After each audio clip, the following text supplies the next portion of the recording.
بسم اللہ الرحمن الرحیم۔ یہ واقعہ بادشاہ اورنگزیب رحمۃ اللہ علیہ کے دور کا ہے۔ اس وقت سارے علماء قسم پرسی میں مبتلا ہو گئے تھے۔ ایسا حال ہو گیا کہ علماء کے پاس کوئی جانا بھی پسند نہیں کرتا تھا اور لوگوں کی بڑی تعداد دین سے دور ہونے لگی تھی۔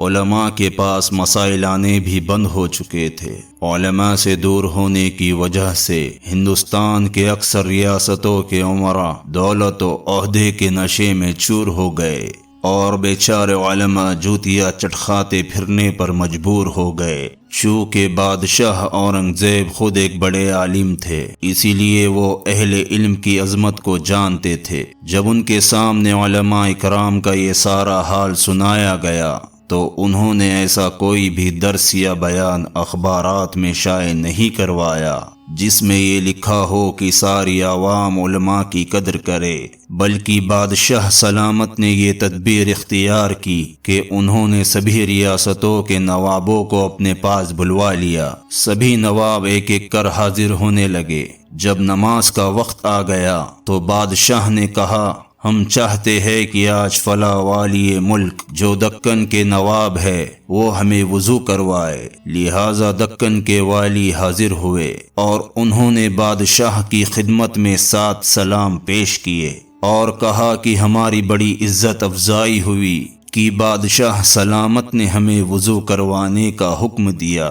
دکن کے نواب دل میں سوچنے لگے کہ میں بادشاہ سلامت کو وضو کرواؤں گا تو بادشاہ سلامت مجھے کوئی جاگیر انعام میں دے دیں گے۔ یہ سوچتے ہوئے نواب خوشی خوشی پانی کا لوٹا لے کر آئے اور بادشاہ کو وضو کروانا شروع کیا۔ بادشاہ اورنگزیب نے دونوں ہاتھ دھوتے ہوئے اس نواب سے پوچھا کہ وضو میں فرض کتنے ہیں؟ نواب تو بے نمازی تھے، ساری عمر کبھی وضو کیا ہی نہیں تھا تو انہیں وضو کے فرائض بھی پتہ نہیں تھے۔ اب نواب حیران اور پریشان ہو گئے کہ بادشاہ کو کیا جواب دوں۔ وہ کچھ بولتے اس سے پہلے ہی بادشاہ اورنگزیب نے پوچھا، بتاؤ وضو کے واجبات کتنے ہیں؟ نواب کو پھر کچھ پتہ نہیں تھا۔ بادشاہ سلامت نے پھر پوچھا کہ بتاؤ وضو میں سنتیں کتنی ہیں؟ اب تو نواب سن ہو گئے اور کچھ بولے ہی نہیں۔ تو بادشاہ اورنگزیب کہنے لگے، بڑے شرم اور افسوس کی بات ہے کہ تم لاکھوں لوگوں پر حاکم ہو، سارے دکن پر حکومت کرتے ہو اور تم خود بھی مسلمان گھرانے سے ہو۔ تمہارے والد نے بھی تمہیں مسلمان والا نام دیا ہے اور تمہیں یہ بھی پتہ نہیں کہ وضو میں فرض، واجبات اور سنتیں کتنی ہیں۔ بادشاہ نواب کو تاکید کرتے ہوئے کہنے لگے، مجھے امید ہے کہ میں آئندہ ایسی صورتحال نہیں دیکھوں گا۔ اس نواب کے ساتھ تو بادشاہ نے یہ حال کیا۔ پھر اگلے دن سے رمضان کا مبارک مہینہ شروع ہو گیا۔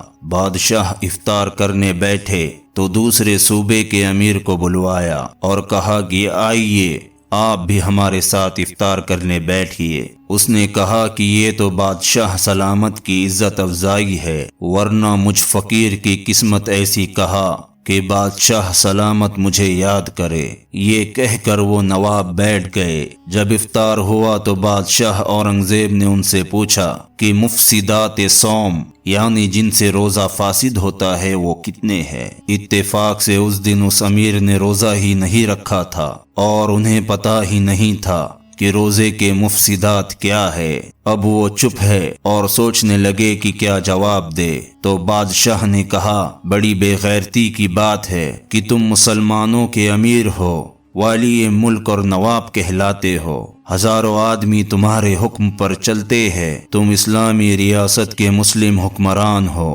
اور تمہیں یہ بھی نہیں پتا کہ روزہ کن چیزوں سے فاسد ہوتا ہے۔ بادشاہ سلامت نے اسی طرح کسی نواب سے زکوٰۃ کا مسئلہ پوچھا تو اسے اس زکوٰۃ کا مسئلہ نہیں آیا۔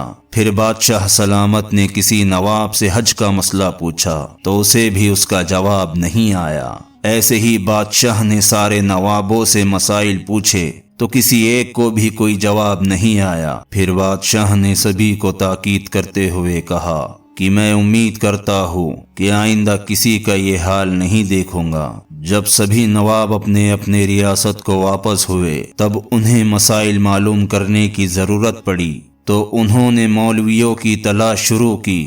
اب مولویوں نے بھی نخرے دکھانا شروع کیے۔ کسی نے کہا ہم ماہانہ 500 روپے تنخواہ لیں گے، تو کسی نے کچھ کہا۔ چونکہ نوابوں کو جاگیر اور ریاست چھن جانے کا ڈر تھا، تو نوابوں نے کہا کہ حضور ہم آپ کو 500 نہیں بلکہ 1000 روپے تنخواہ دیں گے۔ چنانچہ سارے ہندوستان میں مولویوں کی تلاش شروع ہو گئی، تو جتنے مولوی چاہیے اتنے نہیں ملے۔ جتنے بھی علماء اور طلباء تھے سب ٹھکانے لگ گئے، بڑی بڑی تنخواہیں جاری ہو گئی، اور ساتھ ہی جتنے امراء اور نواب تھے سب کو دینی مسائل معلوم ہو گئے، اور انہوں نے دین پر عمل کرنا بھی شروع کر دیا۔ بھوپال میں ایک عام دستور تھا کہ کسی غریب آدمی نے اپنے بچے کو مکتب میں بٹھایا، اور آج جیسے ہی اس نے الف لام میم کا پارہ شروع کیا تو ریاست کی طرف سے 1 روپیہ ماہانہ اس کا وظیفہ مقرر ہو جاتا۔ جب دوسرا پارہ شروع ہوتا تو 2 روپے ہو جاتا، جب تیسرا پارہ شروع ہوتا تو 3 روپے ماہانہ ہو جاتا، یہاں تک کہ جب 30 پارے ہو جاتے تو 30 روپے بچے کا ماہانہ وظیفہ ہوتا۔